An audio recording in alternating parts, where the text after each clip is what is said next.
चढ़दंता हाथी की कहानी। हिमालय के घने वनों में कभी सफेद हाथियों की दो विशिष्ट प्रजातियां हुआ करती थीं, छदंत और पोस्त। छदंत हाथियों का रंग सफेद हुआ करता था और उनके 6 दांत होते थे, ऐसा पाली साहित्य में उल्लेखित है। छदंत हाथियों का राजा एक केचन गुफा में निवास करता था। उसके मस्तक और पैर मणि के समान लाल और चमकीले थे। उसकी 2 रानियां थीं, महासुभद्रा और चूलसुभद्रा। एक दिन गजराज और उसकी रानियां अपने दास दासियों के साथ एक सरोवर में जल क्रीड़ा कर रहे थे। सरोवर के तट पर फूलों से लदा एक साल वृक्ष भी था। गजराज ने खेल खेल में ही साल वृक्ष की एक शाखा को अपनी सूंड से हिला डाला।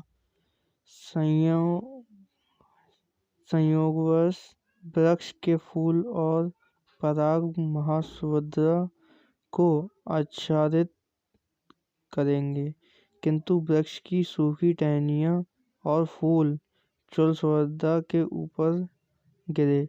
चूलसुभद्रा ने इस घटना को संयोग न मान स्वयं को अपमानित माना। नाराज चूलसुभद्रा ने उसी समय अपने पति और उसके निवास का त्याग कर कहीं चली गई तथा छदंतराज के अथक प्रयास के बावजूद वह कहीं ढूंढे नहीं मिली।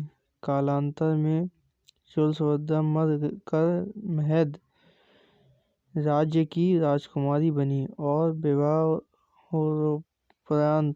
वाराणसी की पटरानी, किंतु छदंतराज के प्रति उसका विषाद और रोष इतना प्रबल था कि पुनर्जन्म के बाद भी वह प्रतिशोध की आग में जलती रही।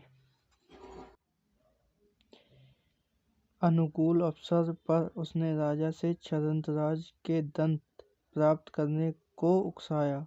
फलतः राजा ने उद्देश्य से कुशल निषादों की एक टोली बनवाई, जिसका नेता सोनतुर को बनाया।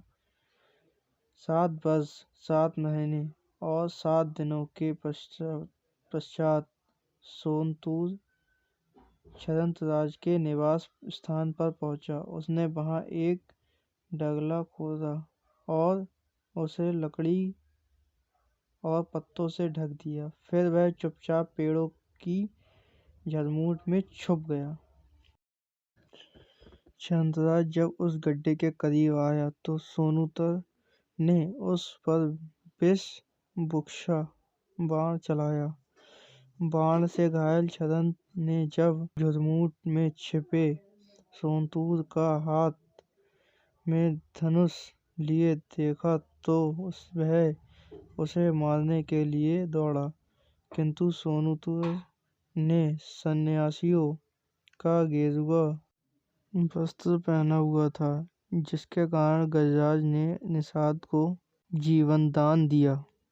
अपने प्राणों की भीख पाकर सोनतुर का हृदय परिवर्तन हुआ। भाव विलंब सोनतुर ने छदंत को सारी बातें बताईं कि क्यों वह उसके दांतों का प्राप्त करने के उद्देश्य से वह आया है। चूंकि छदंत के मजबूत दांत सोनतुर नहीं काट सकता था, इसलिए छदंत ने मृत्यु पूर्व स्वयं ही अपनी सूंड से अपने दांत काट कर सोनतुर को दे दिए।